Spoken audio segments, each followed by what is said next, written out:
I'm going to pull something up directly from the Japanese translated to English global site for Kadokawa. They're like investor info portal, whatever you want to call it. So get ready, man. Hold on to your panties. This is directly from Kadokawa's website. ESG related information, diversity and inclusion. As a comprehensive entertainment company offering enjoyment, emotion, knowledge, and more without barriers through culture, the Kadokawa Group believes this should help to realize a society where no one is discriminated against. So how are you going to do that? By discriminating against your own fans in favor of blatantly malicious outsiders? We respect diversity, including race, religion, creed, gender, sexual orientation, gender identity, gender expression, a bunch of shit, and we do not tolerate discrimination or prejudice. Now, the one hope at this point is that they're just doing the typical Japanese thing of just telling these idiots what they want to hear, and they're not actually going to do anything. This attitude is fundamental to all of our group business activities, from treatment of employees and employment training, evaluation, promotions, and more to creating and offering content and services in our interactions with users, creators, business partners, shareholders, locals, and other stakeholders. The fact that this is an afterthought. Look, so after they got done with their diversity and inclusion shit, we also respect freedom of expression in content and services, but as an exception to this rule, do not target expressions that violate that diversity and inclusion shit. You see that shit? They got their priorities backwards. So this is the first step towards them falling. Is they put their diversity and inclusion shit above freedom of expression. Oh, yeah. Well, sure. We also do that freedom of expression shit, except when it conflicts with our diversity and inclusion agenda. The Kadokawa Group works to create an environment and corporate culture that values human individuality and diversity based on these ideals. And then they go into all this shit about whammons. Oh, they're persons with disabilities.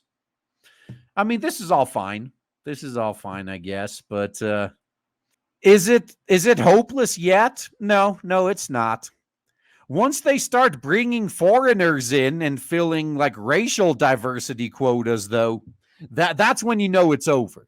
But for now, the best outcome, in my opinion, is that Kadokawa just gets completely destroyed by this.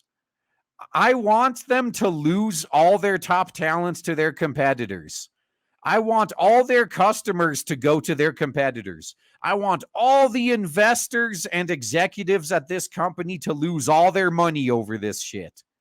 The fall has to be so spectacular that it serves as a lesson to any company in the future not to play this fucking bullshit game. So it really was a big red flag last year when Kadokawa's CEO came out and said they're going to have to start censoring to global standards. And all the company did to him is like slap him on the wrist. The fact that they didn't immediately get rid of that fucker, that was a big red flag. They only slapped him on the wrist to appease their fans, but now they're sneaking this shit in.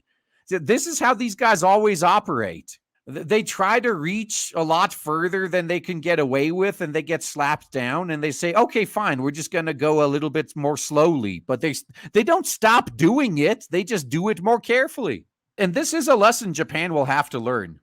Anime and manga rose to popularity in the West because they weren't made for Western audiences. If we wanted shit for Western audiences, we'd watch the garbage that's produced in Western countries. The reason anime and manga became as big as they were, or as they are now, is because we like it better than the shit we have available here. If you ruin anime and manga by making it identical to the shit we have here, then you're going to go broke just like the shit we have here.